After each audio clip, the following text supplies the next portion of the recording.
Greetings, adventurers, and welcome to Double Advantage, a D&D podcast where half of us have no idea what's going on at any given moment. It's complete and utter chaos, but guess what? We love it. I am your Dungeon Master, John, and along with me are my beautiful friends, as always, BryceKrispie, Blazing Torchic, and Datsunami. How you guys doing? Doing good. Hey, yo. Doing well. Hey, yo, alrighty. Well, before we get into this episode, surprisingly enough, we have a couple of announcements to make. First up, there are new social media accounts for Double Advantage. So on Twitter and Instagram, the @ is @AdvantageDouble. Go ahead and check those out for updates on uploads. Any other things going on, collaborations, go ahead and check Twitter out. Eventually we will start doing some in-character tweets. There's already one up. Torchic and I will be dual handling that. So please go ahead and check those out, as well as the brand new Double Advantage YouTube channel, which was created out of my old Cryo channel. So go ahead and check those out. That will be the primary source for all Double Advantage content, including the main podcast, and I have some ideas for some other stuff in the future, so we'll see what happens there. But yeah, so go ahead and check all those out. So youtube.com/Double Advantage, and then on Twitter and Instagram @AdvantageDouble. So second announcement, which is crazy, because normally if we have an announcement at all, it's only one. We have our very first sponsorship/collaboration.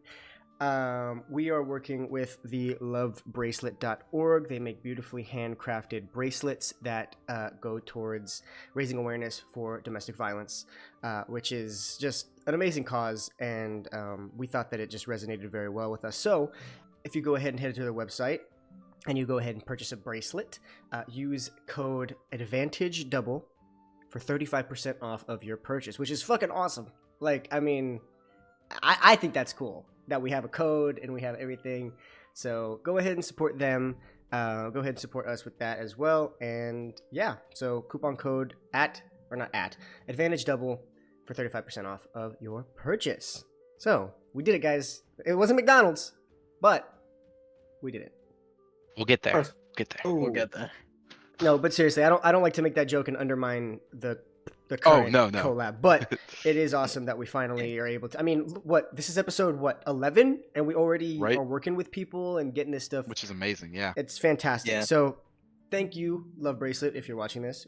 We're happy to be working with you, and we can't wait to continue working with you.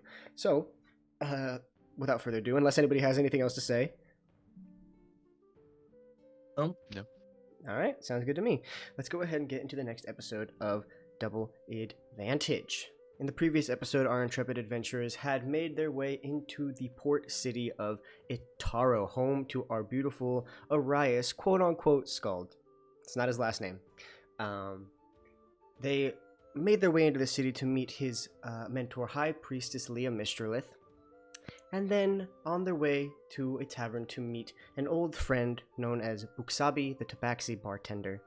They chit-chatted for a little bit and had discovered that there were some inner-city dwellings with this group known as Sophos Ophidia, and they wanted to see what their true intentions were, so they plotted a stakeout, sent Sakudo in to get some new information and some new developments, and found out that this group, while wanting to be peaceful, has some members that are distraught with the way in which things are progressing, and it is seeming a bit precarious, to say the very least.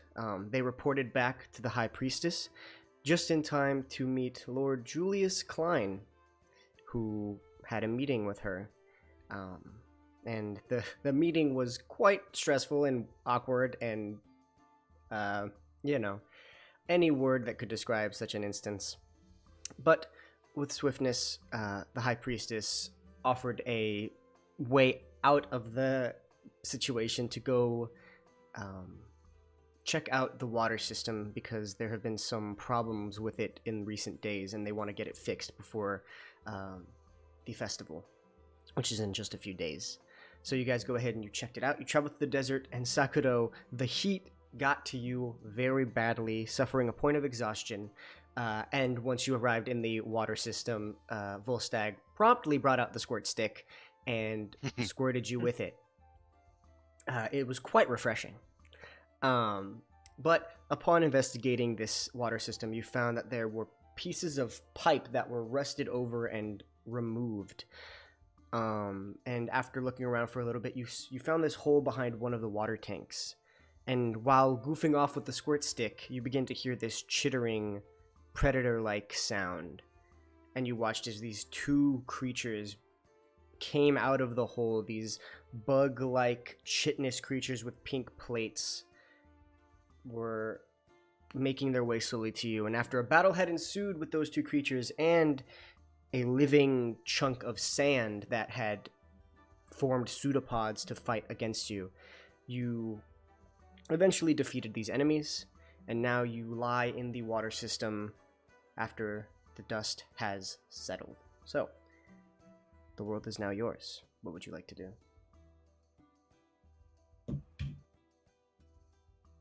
Well,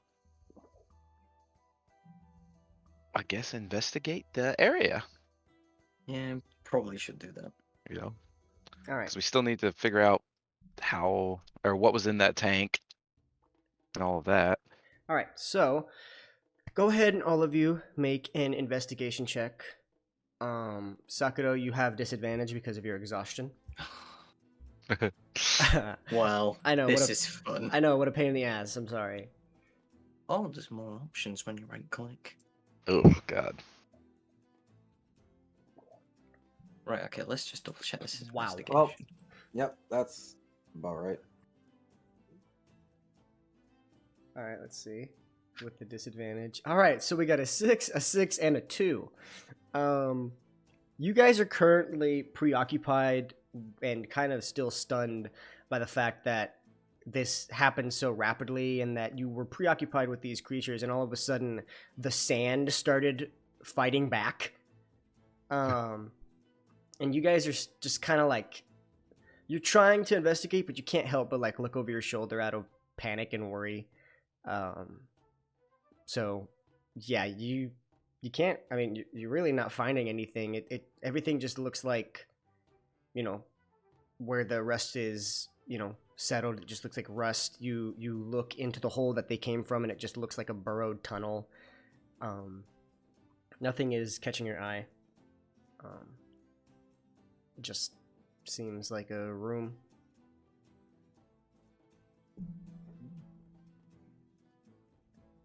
Will.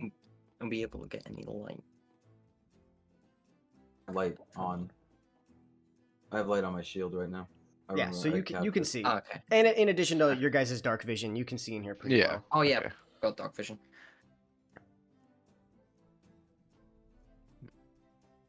Will. Try to like refresh my mind of everything that happened. Yeah. So they came out of like their own hole, right? Yeah, they came out of a hole that was kind of semi-blocked by the water tank, and you watch as they That's kind of right. like, their bodies kind of, you know, maneuvered to fit themselves through a tinier space. Right. Because we can't fit through that hole, right? No, you would not be able to fit through that hole. Okay. Yeah.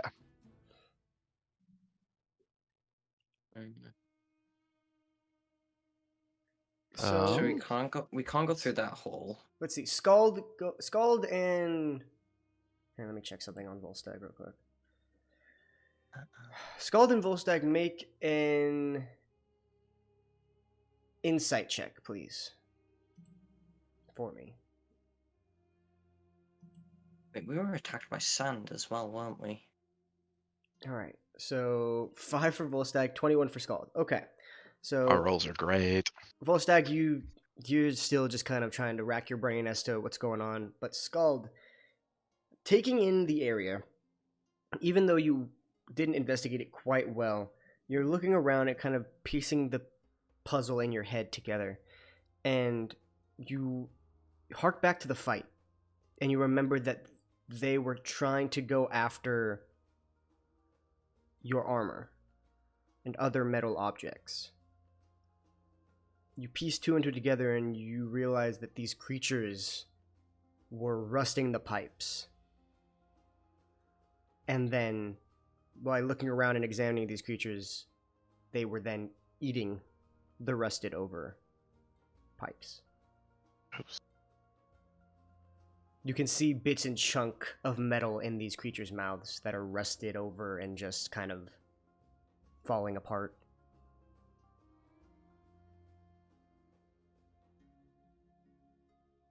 Yeah, no, I mean, clearly they were just eating through it.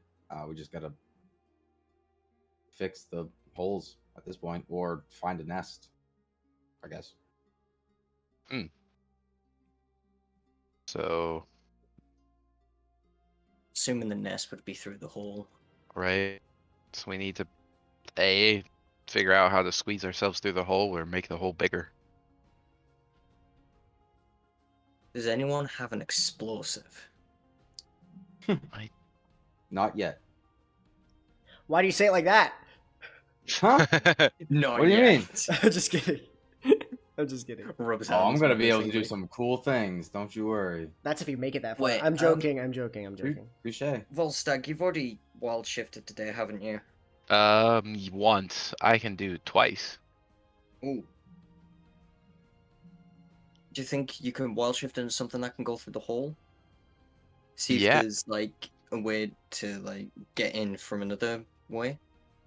Yes, I can do that. I can wild shape into like a mouse or a spider. Probably do Well, a spider. That way I can stick to walls and crap. Yeah, that's a good idea. All right. Let's go. All right. I shall wild shape into a spider so I can crawl through the hole and investigate. All right. Like you've seen before, Volstagg takes his mantelpiece and swooshes it around, and in his place is now this little spider. So, all right, you go ahead and you make your way into the tunnel.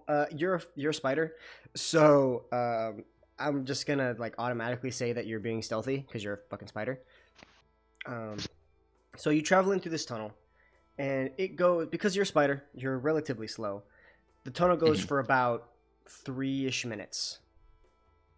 And you Okay. keep going, and it eventually opens up into this larger, not very large, but because you're a spider, everything is a little different. A relatively decent sized chamber for a spider. And you can see. Well, do spiders have dark vision? I would assume they do, but I'll check just in case. I knew the giant one did, I think, but You can transform into a giant spider. Spider. I If can't. you ever do that, Sakador's just gonna run. You I do think I have, already did. you do have dark vision. You do have dark vision Okay. as a spider. Okay, so because you're smaller, you have to get a little bit closer to things, but you eventually do see this ramshackle of a nest. Just bits and pieces of random dirt and other things that have been forged in here, and you do see, like in the center, a bunch of rusted over pieces of metal pipe that has just been collected, and other metal things, just a bunch of different pieces that are just sitting in this nest. And I need you to make a perception check with your perception, because you Right, keep all okay. mental aspects of Volstagg. We're getting better on these rolls. It's 11. slowly improving. 11's not bad. It's not hard to spot, but you do see that there are about 4 round objects. Please don't yikes. With that perception check, you can't really tell what they are, but they're like round, kind of a pinkish red color, just like ovular shape. Okay. Do I see any like openings or ways to get anybody else down here anywhere? No. Hmm. It looks like they made their way into this water system and then dug a tunnel. Okay. So I'm on my own on this one. Well, I can't change back because then I'm stuck, right? Yeah, I think so. Let me check though, because Spider without the man. I want to check something and see like if you would know it. I want to check something here. Okay, you do know though, but yes, Okay. this is your last wild shape for the day. Yes. You do know, though, if you take about an hour's rest, just, sitting down or doing light activity for about an hour, Sure. you will get them back. Okay. Yeah, because it is just a short rest. It's Okay. just a short rest. So you would know from experience, traveling around the world for a little bit before you met your friends, that if you do just kind of rest for a little bit, they will come back. Okay. Wait a minute. Would you say that Volstagg is within a mile? Easily. Okay, I want to form a telepathic connection. Okay. Go for it. That seems like it would be useful. And is this That the would, one? Is it now because you've? This is the free one. This is the free one. Okay, so 2 Okay, hours. 2 hours. Okay, you now have 2 hours of connection with Volstagg. Okay. Okay, Okay. Cool.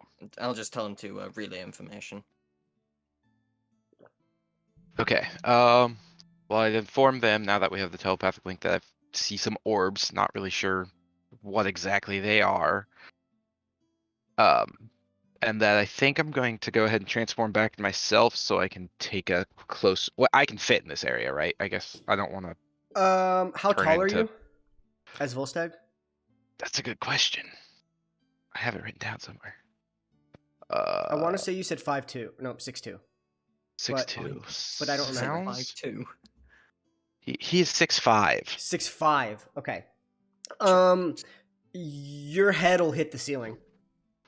Okay, well, spider time it is. I mean, it wouldn't. Your head would hit the ceiling, but like you would be able to move. It would just. Oh, okay. You would just I kind thought of. you meant like I'd be like wedged. No, you would like. It's about that tall. You might have to like hunch Okay. over a little bit. Okay. Yeah, we'll go ahead and turn back into my orcish self and then try and investigate the orbs a little further. Gotcha.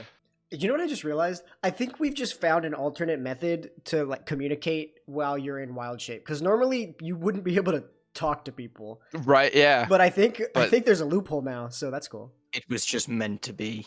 I guess 'Cause so. because it's psychic, so it's just my thoughts, right? Yeah, and you keep all mental aspects of Aspects, Volstagg. right. So okay, yeah. All right, so you Cool. go ahead and you transform back into Volstagg.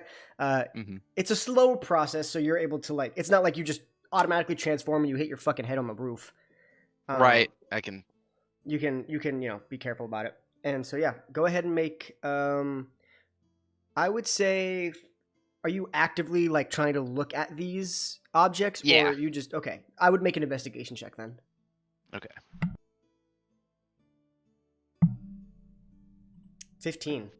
Awesome. Bad. All right. So you go ahead and you get close. I assume you're not touching them. No. Yeah, you go ahead and you get close, and No alien shit going on. you've never seen these creatures before, but you've experienced a lot in the world. You raised animals when you were a kid living with Hogun, so you know about eggs. And upon looking at these seem to be eggs. Okay. So Can I smash them? yeah. Go for it. Actually, Oh, can no. I take them? You're gonna take Oh, them. no. We are not getting Yes. pet rust eaters. You get it. Ooh, this is fun. This is cute. I think that would only work with me because I've got no metal. I Yeah. probably won't be able to take. Well, Go I don't know ahead. how. They're fairly big. They're much bigger than like your stereotypical chicken egg. Right. I I would just didn't know say- how it'd work when I wild shaped back. Well, the way that it works is items meld in with you, You. and we ruled that Scheller, which we haven't talked about in a long time, but he's still there. Is. Scheller just turns into a smaller version of whatever it is that you end up being. So he was just a very tiny spider there for a second. Just itty bitty. Yeah, like the tiniest spider. And so these would just be objects because Okay. as of now they're just eggs. They're not really, Living. living. While there might be life inside, you don't know. They're technically objects. So when you would put them on your person, when you would wild shape, I would rule that they just meld into your skin, like how your scimitar just kind of Right. Just it all melds together. There are some people who rule that it all just drops to the floor, but that would kind of suck. So I would say if you were to take them with you, they would just be like items. So Yeah, then let's let me try and gather them up. all right, go ahead and make. This is how exactly are you doing this? Are you trying to be? Are you just like not giving a shit? And you're just putting them in your bag, or are you being careful about it? Trying to be careful, because All right, go ahead. And, like at this point, do I know they're like eggs at this point, right? yeah, you would know that these are eggs. Yeah. All right. So yeah, I want to be gentle with them. I would go ahead and make a sleight of hand because you're trying to be very gentle about the situation. So a sleight of hand check to fit these into your bag, or just on your person. Got a 10. 10. Okay, that's not bad. It's just very mellow. So you're not the gentlest, but you're able to just kind of pile them on your body and make sure that they don't crack. So yeah, you now have them on you. There is also just metal pipes and a bunch of other shit in this nest. If you wish to take any of that too. Actually, can I do an investigation check on the pipes to see if there's any that are big enough to like fit the rusted out area? Sure. Yeah, go ahead. Make to an try and investigation repair check. that? Yeah. Okay. Ooh. 21. Nice. All right. Let's go. You go ahead and you start, like actually like opposed to the eggs, you were trying to be careful. With this, you're just kind of like tossing the metal, trying to find pieces that fit. You find a fair bit of pipe that hasn't been rusted over yet. Probably like a meal that they hadn't gotten to yet. And so you find a relatively big pipe and a couple of smaller ones and like a flat plate. Like a sheet metal type of piece that looks like it could be used to patch up the hole in the tank. Okay. It's big enough for that. So yeah, you find those. You can go ahead and easily get those on your person. You are starting to feel a little bit heavy now. Heavy, right? You got a bunch of stuff on you. You got, a couple of eggs and some heftier chunks of metal, but nothing too crazy. And you can fit those on your person, and yeah, that's pretty much all you find. There's nothing like, crazy in this pile. It's just a bunch of old metal and some newer metal and just random shit. So there's nothing really of importance in there. Okay, then I think I'll take my short rest so I can get wild shapes back. Okay, so while this is happening, Sakuro and Scald, what are you guys doing? Are you conversing? Are you just relaxing? What are you guys up to? Is Volstagg in possession of the squad stick? Think so. I believe so, yes. Damn it. Could you just chuck it through the entire, corridor thingy? Or hole? Yes, a Or is that too squirt far? stick in a hole. Oh no, is that the episode title? Fuck me. Nope. Oh no. Or stick in a hole. See, this is. Love it. I should have stuck with corridor. You should have. Sure, me and Skull can have a bit of a chat. Alright. I mean, yes. You talking to him in there? What's he see? Oh yeah, I kind of spaced that out. Yeah. We'll just Guess say I that would tell you. You just kind of reiterated everything that you had saw and your step-by-step actions of what you were going to do. Yeah. Okay, Oh, just tell so- Skull to go. Well, he's got eggs. eggs. Eggs don't sound good. Yeah, no. We is- better just is he gonna get rid of squish them them? as soon as Like, possible. I mean, or do we want breakfast? I mean, what do we? They might be some value. What if they just rust the pan when you put them in? Like, how do you cook them if that happens? Okay, You have to use that's a wooden fair. pot. Yeah, you'd probably have to use a wooden pot. But then how do you heat up the wooden pot without that catching on fire? There'll I be could ways. just cook them in the eggs. I could literally probably just cook them with my hands. Beard fried eggs. Yeah. Think about it. Or do you like, hard boiled? Well, let's hope he doesn't get attached to those eggs then. Yeah, let's hope. Let's hope. Because now I'm hungry. Oh my god, that's the fucking best conversation I've ever heard in a game of D&D in my life. I love that. All right, so Volstag's gonna be sad. so you all, because you guys are just kind of relaxing and waiting for Volstagg, you all will get not a long rest. You will all get a short rest. So basically, what that means is you'll see a short rest button at the top here. And then if you are currently low on hit points, you'll be able to spend some hit dice to get some hit points back. And I believe it automatically will reset any of the things that come back during a short rest. So I like don't stuff. get my free psychic. Yeah, you won't get your free psychic back. Volstagg will get his wild shapes back. shapes. I don't think you spent any, but if you used any channel divinities, you'll get those back. I actually don't think I did. So, but yeah, so basically it should just do that. It'll, if you lost any hit points in the fight, you'll get some of those back. It doesn't get rid of your exhaustion though, I don't believe. No, that needs a long rest. That's a long rest. But basically, if you took any damage, which I think you did, or maybe you didn't, you Do I can get my heal up. spells back? No, spells come back on a long Okay. rest. Rest. Okay, that's what I thought. I was. Actually, let me check. Oh, I mean, it didn't check the. I had the box checked because I used a spell and it didn't Yeah, check it spells off. So that's what I was won't. wondering. Spells are only- Spells won't. Yeah. All right. Okay. So with that, you guys go ahead. It's about an hour. You guys are just relaxing, just basically sitting down. You're playing with Scheller, Volstagg, just kind of letting the time pass by. Scald and Sakudo, you guys are just chit-chatting about eggs, just fucking off, doing whatever. And so the hour has passed. You do feel a little bit revitalized, and you do feel like you can wild shape once again. All right. Well, I will go ahead and give the room one more once over before I leave. All right, go ahead and make a once over or a look through. Just a once over. All right, give me a perception check. Yeah. All right.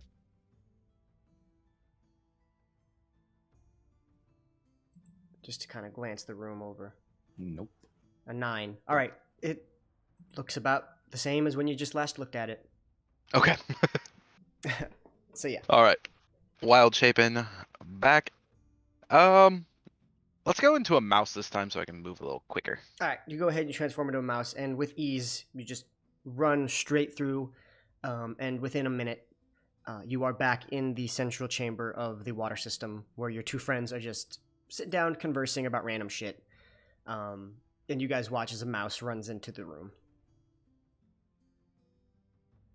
I'm half tempted to instinctively kick it. That mouse got little tusks. I wouldn't kick it.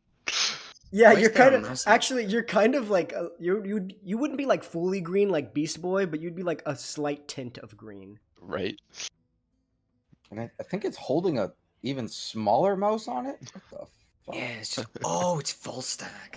Yeah, I'm gonna Sacred Flame it anyways. No, I'm just kidding. Oh Jesus Christ! Fireball! Yeah. Just roast my little mouse ass. Soon. Rather than All right, blade fried mice. Oh my. Okay, God. I'll transform back into myself before I get, roasted and fried. Mouse omelet. Jesus no. Christ! But wait, we can't get the eggs back unless he shapes Ah. back. Yeah. Well, yeah. Okay. It's a choice. It's a choice. Choose Yeah. the mouse. All right, so you are now back in the central chamber, and you watch as just the metal. He just drops all the metal at the ground. Oh, 2 birds with 1 stone. I see. I brought this. I thought Nice. maybe we could use it for the pipes. Passing up. Johnson looks at Large Skull. I also found these. I show them the eggs. Ah ha ha. Those are bigger than I thought they'd be. I don't really know what we can do with them, but I didn't know if they'd be of value, and if they're not, maybe we can eat them. I was gonna say I'm gonna use produce flame just on my hands, just a cantrip. Yeah. I can cook. But if you think they're value, I mean, I say we should see if they're of value before we decide to just. these things Cook look like a them. menace, to be honest. They look like they're just what's a vermin. Vermin. We should also probably check if they're safe to eat before we do that. That's also fair. Also fair. I didn't even think about that. That's a good call. It's a good call. You don't want to end up rusting somehow. Don't know how that would work. Yeah, I don't know how that would work, but it sounds legit. So,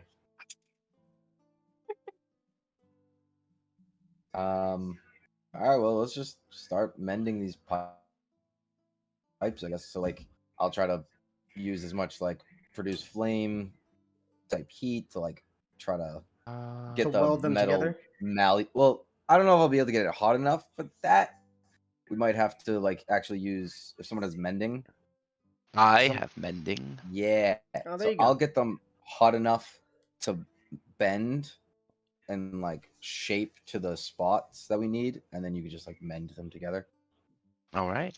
All right. So, with the collaborative effort of produce flame and mending, you're able to heat up the pipes and get them to fit into their proper standings. You go ahead and you heat them up over, and then Volstagg mends them together, and they begin to sit in place and fit properly. You go ahead, and it takes a little bit longer for the plate, because you kind of have to heat the entire plate to fit the whole of the water tank. But as you do heat it up, he begins to mend it. And after some time, you now have a patched up tank, and all of the pipe fixtures have been restored. Cool. Sounds How do we like a get job water well back in it? Yeah. You would know that they would have to do that. That's not something Okay, you we would fill- do. That's not Wait. something we're tasked with. I've got an idea. Hog. Fill it with the squirt stick. Just squirt and fill it. That Yes, would fill take a their day. freshwater reserve with salt water, killing the entire town. Good job. Oh, it is salt water? Ew. Yeah, this is the That's not Yeah. very squirt refreshing. trick. We deduce that it's just salt water. Eh. That would have It's been too literally broken. useless. Well, no, you've used it on It's not multiple useless. occasions. Okay, that's true. It is not useless. It is great for jokes and great for not burning to death. Yeah. Salt water fair, put out that's fair. fires? All right. So you have now restored the water system. You have a couple of rust monster eggs. That sounds pleasant. What would you like to do now? Should we head Ro- back and tell them? Just report back. Yeah, go back to Leah. All Yeah. right. You guys are going to go ahead and head back to High Priestess Leah Mistral. So, the trek backwards, while it has been a little bit in the day, it is still hot. I still need everybody to make Constitution saving throws Oh no. to trek through the day. Where's Oh, that? There it is. Sakado. Oh, you little bitch. You were on the 14 and then you decided to go to the 4. Actually, Scald, technically you would have advantage. Do I have advantage? I do have advantage. Because I'm the best. you're resistant to fire, so I'm giving you advantage because that's how I think it would work. There's the Wait, 14. Wait, do I have disadvantage because No, I'm exhausted? You have disadvantage on skill checks, Oh, thank God. not saving throws. I think. Phew. Let me check. Yeah. Actually, because I want to get that right. Should be all ability checks. I think it's just ability checks. Okay, thank goodness. D&D. Yes, guys, I am an unprepared DM. D&D. Who cares? No, dude. You gave us DM's the squirt stick, that's are you all we kidding? needed. That's Part true. of being a DM is literally looking up the rules. That's true. Yeah, Like that's disadvantage on ability checks. A third level of exhaustion is on saving throws. yeah, and you don't want to go beyond that. Yeah, so then you- basically, Then you start deathing. yeah, and we don't want so that. there you can get up to 6 levels of exhaustion. So at first level of exhaustion is disadvantage on ability checks. Second level, your speed is halved. Third level of exhaustion, you have disadvantage on attack rolls and saving throws. At fourth level, your hit point maximum is halved. At 5, your speed is reduced to 0. And if you get a 6th level of exhaustion, you just die. You just die. That's it. Yeah. So You catch death. yeah, you catch the death. So Sakuro, after not wanting to deal with that shit again, you're able to fortify your body enough to make it through all the way without getting exhaustion. Same for you, Skull. You're used to the weather and this fucking heat, and so you're able to just kind of brush it off. But Volstagg, you do suffer 1 level of exhaustion.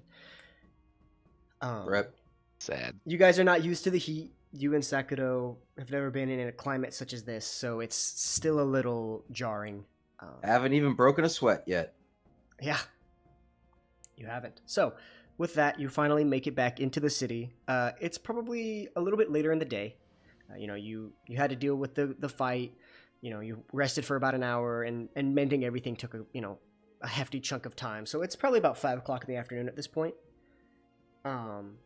And so you guys are just slowly making your way through the city.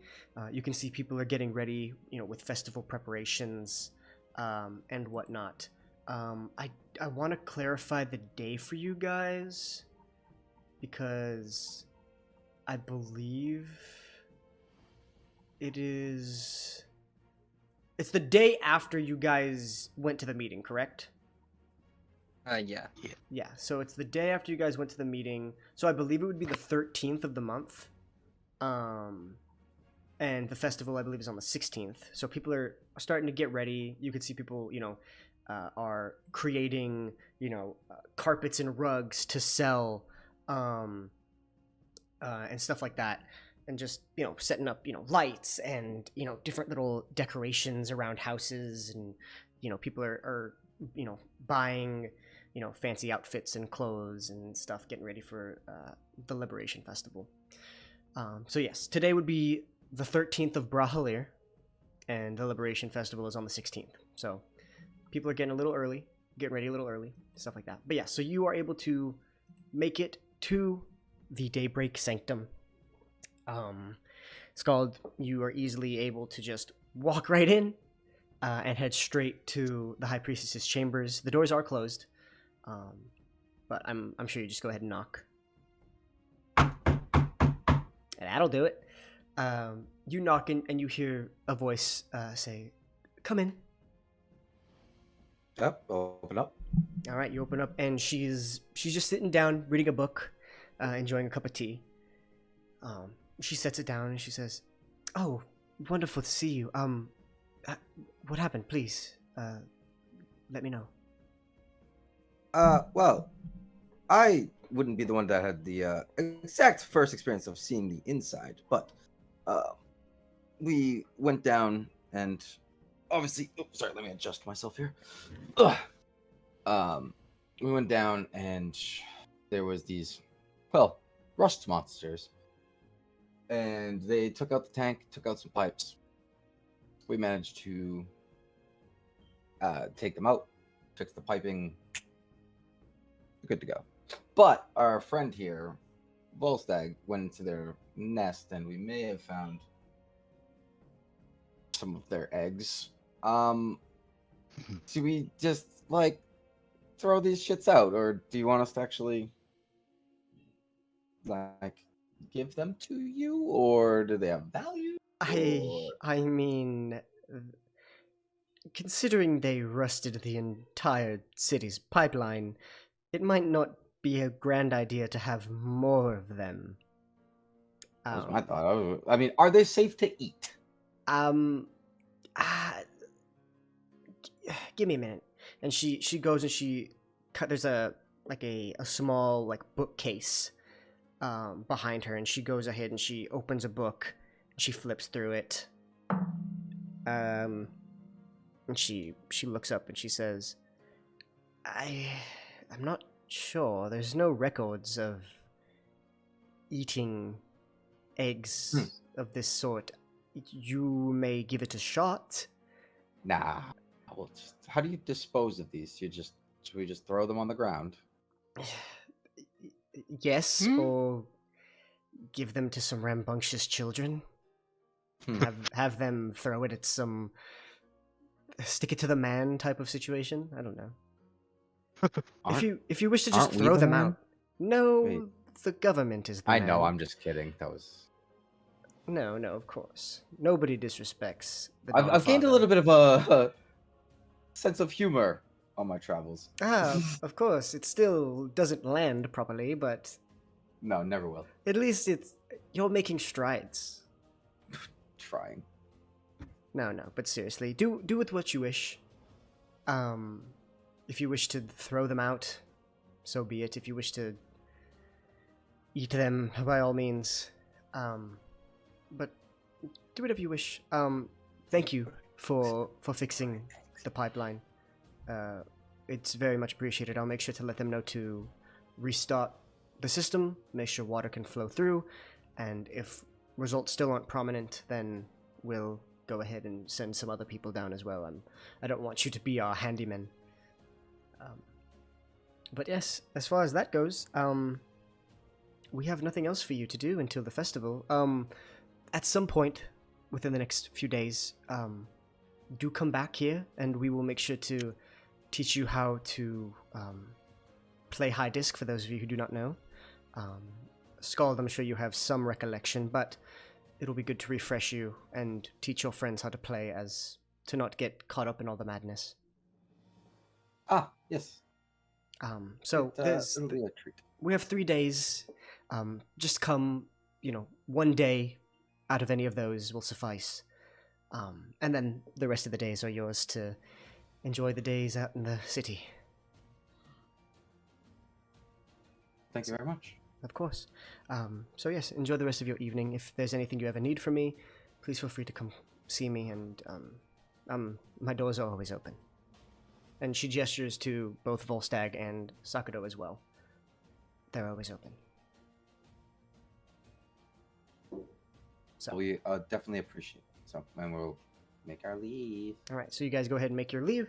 Walk through the beautiful Daybreak Sanctum, looking at the Dawn Father's presence in the glass-stained window. And you make it back to the Tilted Grain Tavern and Inn. And you can see that Buxabi is currently just kind of washing up the bar, cleaning it up. Not too many patrons in here quite yet, but he's, just tending to the bar, doing his thing as you guys walk in.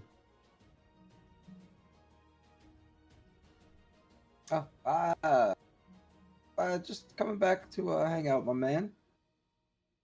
Are you talking to Buxabi? Yeah. Yeah, he says, my friend, how are you doing today? Like I said, we're just getting some things done. Busy finally day, huh? getting- Yeah, always busy. Your friends look a little worse for wear. Are you guys okay? Yeah, I'm just tired. a little hot. The Atarian heat, it gets to you quite good. Yeah. Imagine how I feel. I have hair all over my body. How do you live? Yeah, well, it is a terrible existence. Nah, I'm just kidding. I grew up here, so it is, even though I have a lot of fur to keep me warm, I kind of just shake it off. Don't know how you do that. It takes years of practice, my friend. I can imagine. I'm good at dealing with the heat, and you can create psychic blades of energy, so, to each their own. Indeed. Anyway, drinks for you all. Food? Food would be good, but gonna pass on the drink. Alright. Another night stay, I assume? Yep. Alright, so Yes. food and drink, 3 gold each. Nothing crazy. Cool. Thank you. Here you Alrighty. are. So he goes ahead and he accepts your money. There's stools at the bar, so you guys can sit there. And as time passes, he goes ahead and he hands you the room keys to the same rooms, and eventually brings out plates of meats and vegetables and a bunch of different kinds of stuff for everybody in case there's any vegetarians. There's plenty of steamed vegetables, flame grilled vegetables, stuff like that, as well as just hunks of pork. And those fat turkey legs you get at the Renaissance Fair. And so yeah, you guys just enjoy a nice meal. And so now you guys have 3 days of just downtime to do whatever it is you want. You can have roleplay moments to converse with people. You can have solo roleplay moments if you wish. You can go buy things in the marketplace. Eventually, get a day in to do some training for the tournament. But other than that, the world is at your disposal to do whatever it is that you wish. I want to see if somebody will buy my eggs. Okay, all right. So you go ahead and you head out into the marketplace. It is hustle and bustle. You've seen it. You've passed by it many times since you've been here for the past few days. And you end up at this. It's all vendors. It's just like an open marketplace where there's a new vendor at every corner.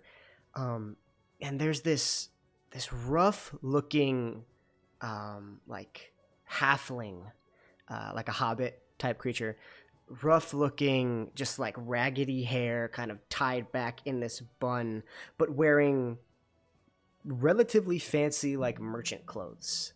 The face doesn't match the outfit. And you walk up and they are kind of just standing next to a bunch of random shit. Like, you look and you see like a bunch of sticks and some like totems and like shiny rocks. Not gems, but shiny rocks. Okay. And just a bunch of random stuff. And as you walk up, he looks at you and says, "Well then, how you doing there?" I'm fine. Yourself? "I'm doing just good. What you looking for?" I've recently come into possession of some eggs, and I'm wondering if they'd be of any value to you. "Eggs, alright. What are we looking at here?" And Do I know what kind of eggs they are? you wouldn't know, but you know that they're bug creatures who like to eat rust. Okay. I have some bug eggs. Creatures we fought and found their nest. Bug eggs. And you can see his mouth is watering. He says, and I'm sure you show them to him. Yes, yeah. And they're like the size of like a football. So and he's just looking at him like, "Wow, you mind if I hold one of them?" Sure, just be careful. Of course. And he takes it, and in his halfling form, he's only like 3 feet tall. It's relatively big in his hands. He's looking at it. He's kind of like turning it around, kind of feeling the heft of it. And he's like, "I'll give you 5 gold for each." These are pretty rare eggs. We almost lost our lives acquiring them. Make a deception check. Oh no, I guess are you trying to lie? Or are you trying to just like persuade him? Persuade, like haggle, I guess. Okay, go ahead and make a persuasion check, because technically, I guess you wouldn't be lying. Yeah, Volstagg did get in a bit of trouble. That's true. So yeah, go ahead and just make a persuasion check. 11. He kind of looks at him and says, I don't know about that one. I think 5 is a pretty fair deal." I'm a big guy. Can I use a little bit of intimidation to try and get him up? Okay. What do you say? I'm trying to think. How about 8? But like stern. And... Kind of stern. Okay. All right. Yeah. Go ahead and make an intimidation check. Oof, 11 worse. again. I'm too nice. Yeah, you're too nice. Your orcish nature, while you look intimidating, you're just a soft guy at heart. So it more comes off like, "How about 8?" Just kind of like trying to, and he just looks at you and says, "Listen, boy, and I know what you're trying to do, but I've been here for quite some time. 5 or nothing." I'll sell him 3 for 5. I want to keep 1. All right. You go ahead and you sell him 3. He takes them. He says, "Pleasure doing business with you." And he hands you the gold. So that would be 15. So you get 15 gold, and you still have one of the eggs on you. Excellent. Alrighty. Is there anything you wish to do? No, I think that was about all I wanted to do. All right. So I guess we'll just go down the line.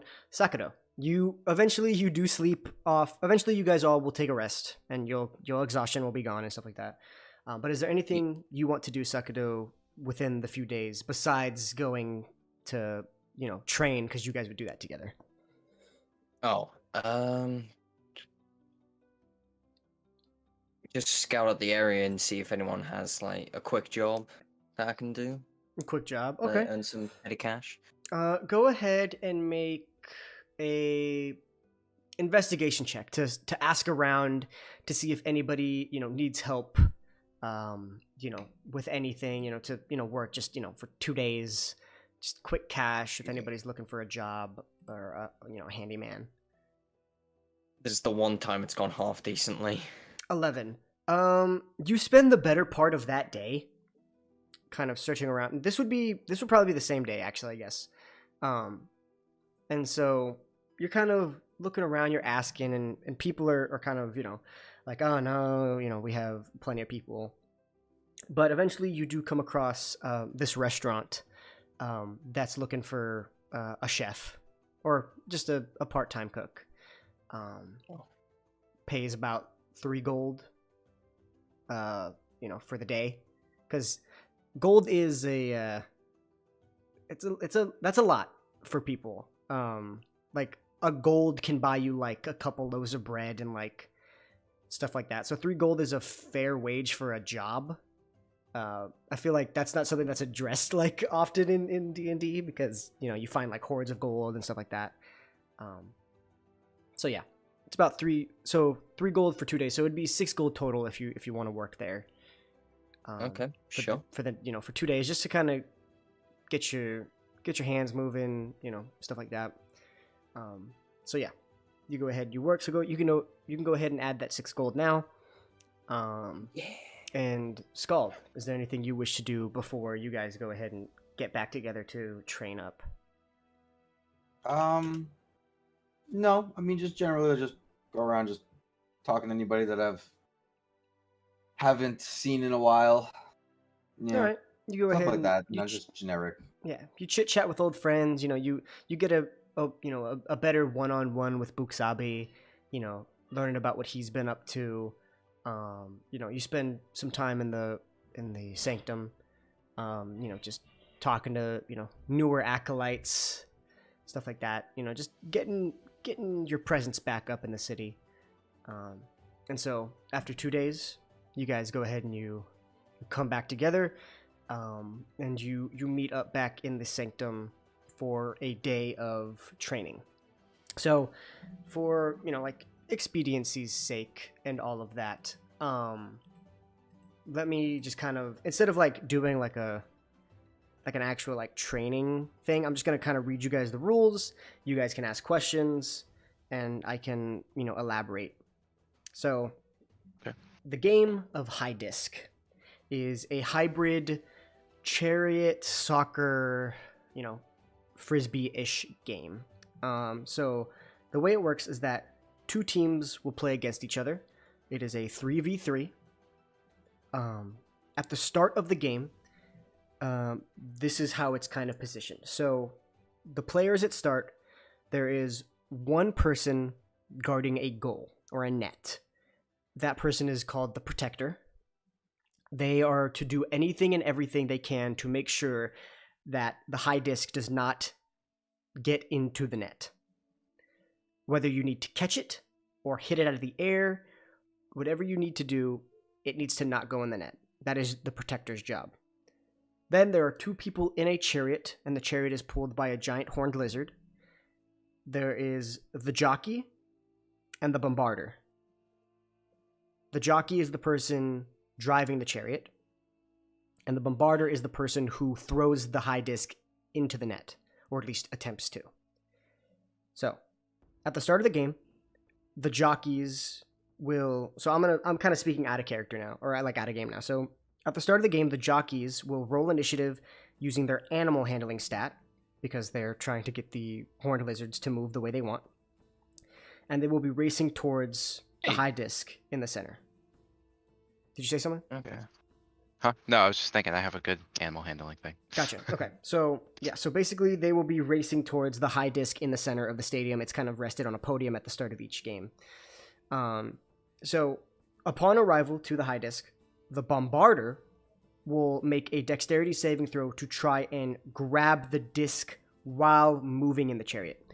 So basically it'll be one person driving versus the other person driving. Whoever wins that matchup will be the first to get there.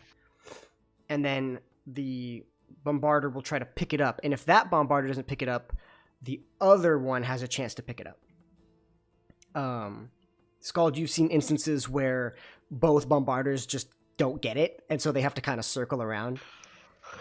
So yeah, you will have to try to pick it up. Once a bombarder has the disc, right, the jockey must get the bombarder in range of the goal.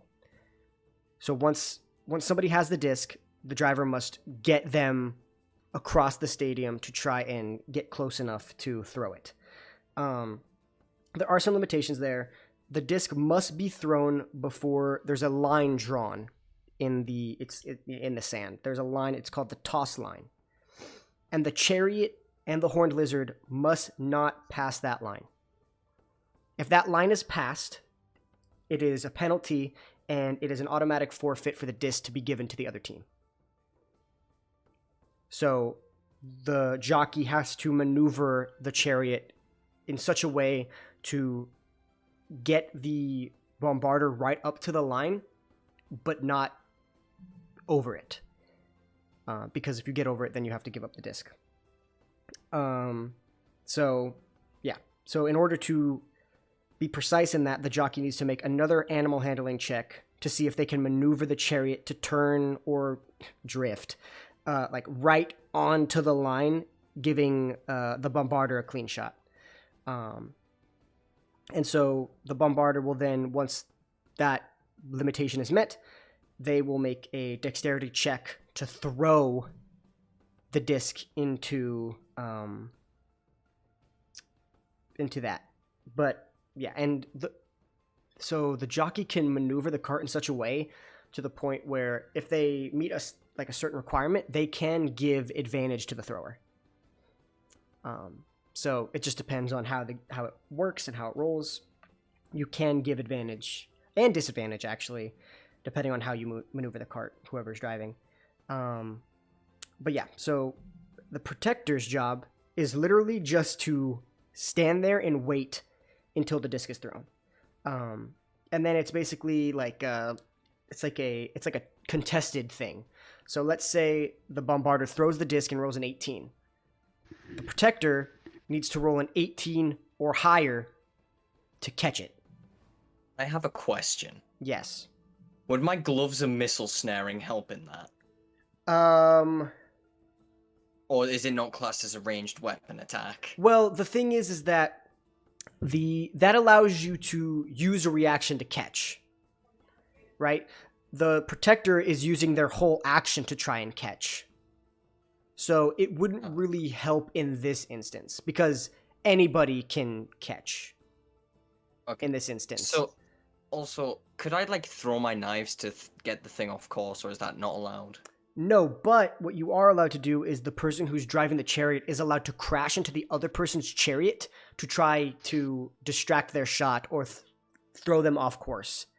So whoever's driving, so if you're driving and you don't have possession of the high disc, you can basically slam your chariot into somebody else's chariot to give them disadvantage. Okay. Would acrobatics be helpful for a protector rule? No, but the person who has the best dex would also be good at that. It's kind of a dex-based game because you need dex to throw, dex to catch, and then animal handling would be to drive. Okay. Well, I'm different protector. Yeah, and so you would be able to ram into somebody else to give disadvantage, and basically the carts can only take so much damage. So eventually, the carts can take so much damage to the point where they just break. And then that results in an on-foot game. You've seen it happen a few times, Scald. Basically, all rules apply. But at that point, you get to use weapons and spells. So if it turns into on foot and the chariots are done, then you would be able to use your knives as weapons, and it does kind of turn into a fight. So that is basically the rules. If there's any clarification you want, please feel free to ask. But yeah, it's a game to 3. So whoever scores 3 first will win. And if you get 3 penalties, which is crossing the line, or failing to stop before the line, that results in a penalty. If you get 3 penalties, your cart is taken from you. And the other people get a cart, and you don't. So you kind of got to be strategic in that way, or else you'll lose your cart. But yeah, so if there's any questions, let me know. But yeah, that's pretty much it. So, any questions? Don't have any.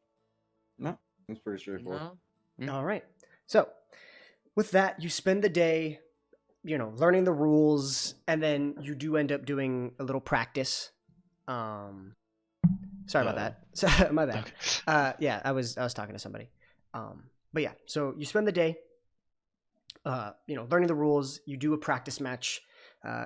Go ahead, all of you. Just roll a. Well, let's see. What roles do each of you want to take? You guys can discuss that. Who wants to fill what role?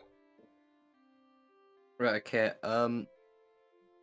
So I'm assuming Volstag's gonna be on animal handling. Yeah, I'm proficient in that. So, I mean, I was just thinking, you're good at throwing your daggers, so I don't know if you'd want to be the thrower, and So I what could is be your- the protector. What's your dexterity saving throw? Garbage all the way. It's Because plus mine's 0. +6. Mine's 0. Yeah. Okay, so it Which looks means like I'm not going going to to be good at this game.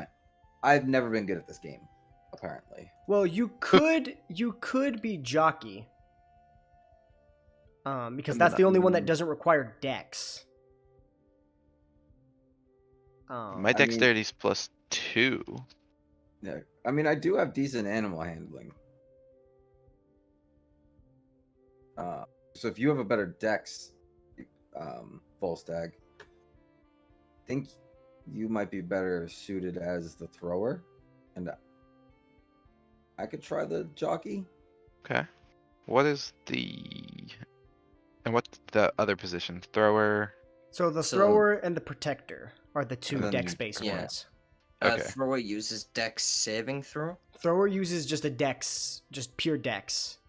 Oh, pure dex. Like as if you I see. were like throwing a dagger, but you don't have proficiency with the disc, so it would just be your dexterity, which I think is a +4.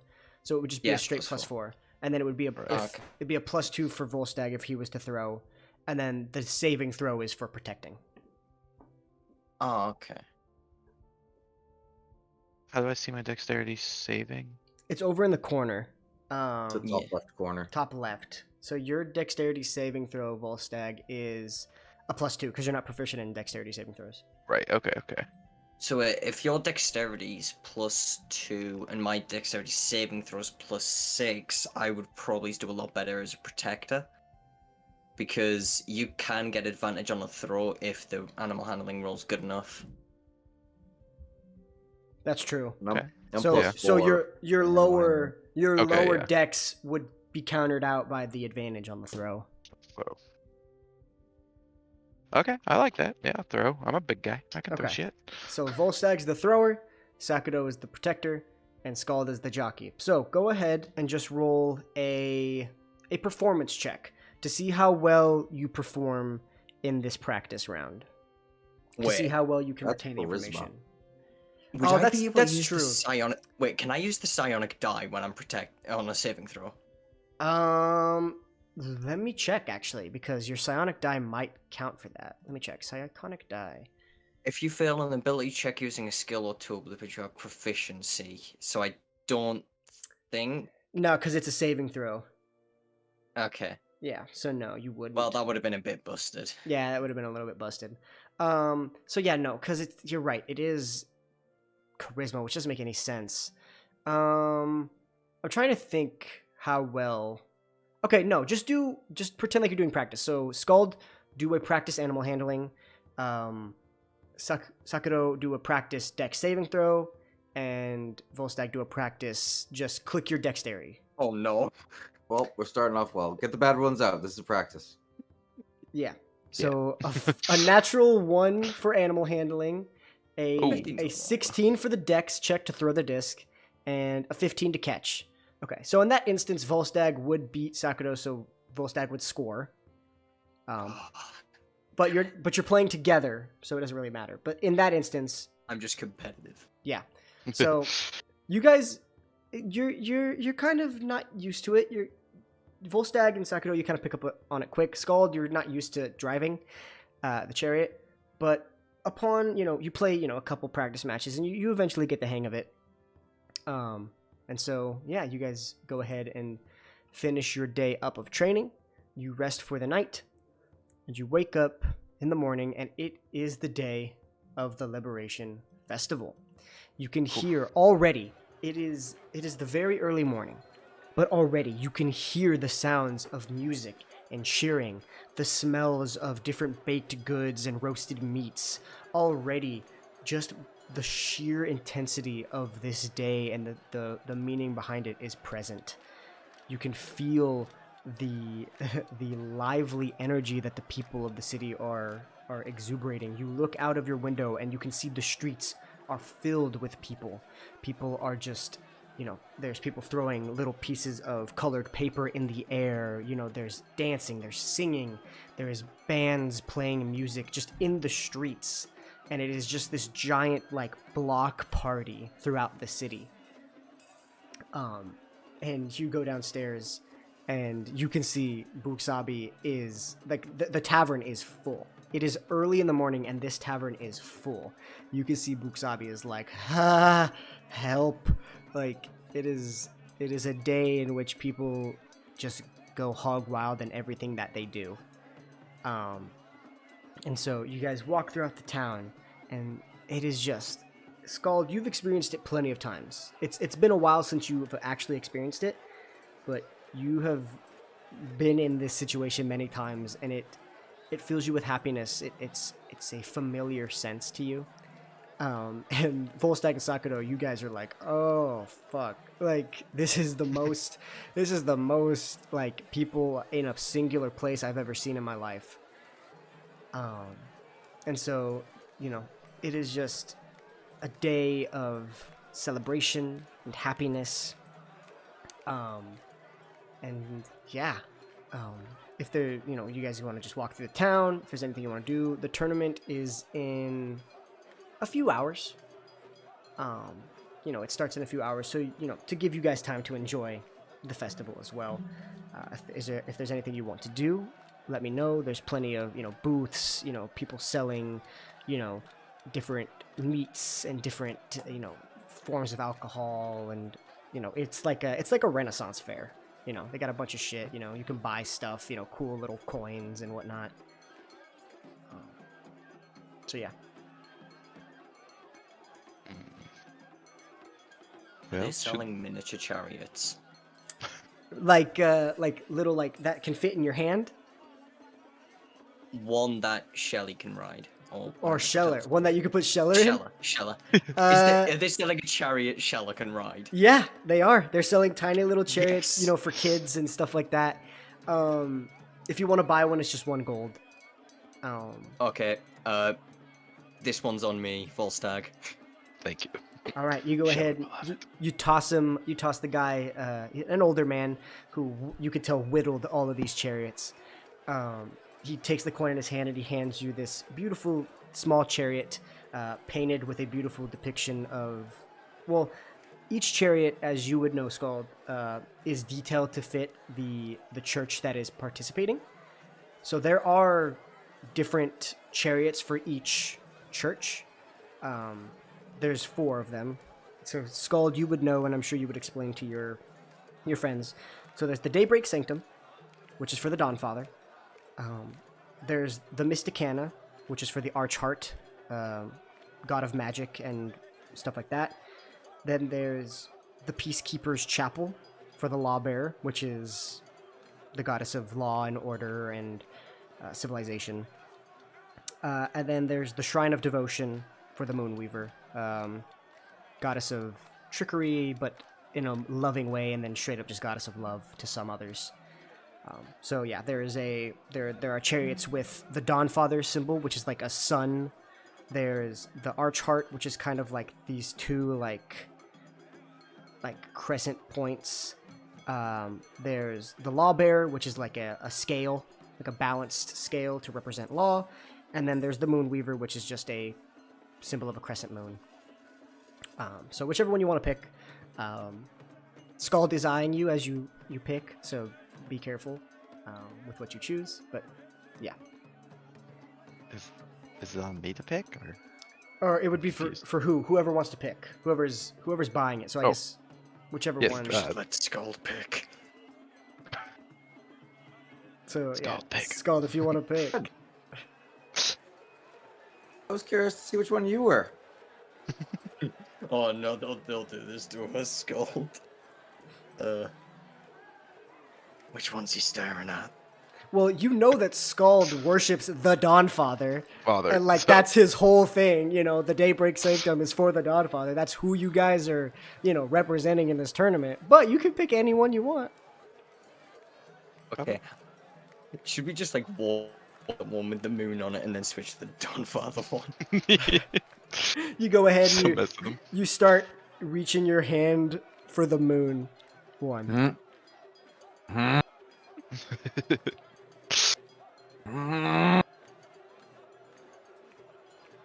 then they grab the. Okay, all right. Yeah. All right, you go ahead and you grab the Dawnfather chariot, and you hand it over to Volstagg. In the loud hustle and bustle, you just kind of hand it to him. And so yeah, do you put Scheller in the chariot? Yeah. All right, you go ahead and you put him in the chariot, and he's kind of just sitting there riding it, just in there. I really want somebody to draw Scheller in the Dawnfather chariot, because that would be fucking hilarious.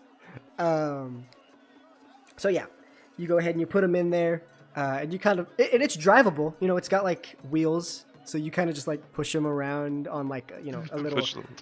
I mean, obviously, amazing. you can't it's not like a stroller, so you can't like stand up and push him while you're walking through the streets. But like you sit down for a little bit and you kind of just driving him on like a fountain.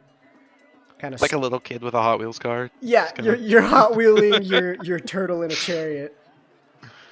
And so you just spend the day enjoying it, buying whatever you want to buy. If there's something you want to look for, something you want to buy, kind of like how you ask for the chariot, just ask, and you'll most likely be able to find it. But yeah, you just spend, the few days that you got, or not the few days, the few hours you got while you're here.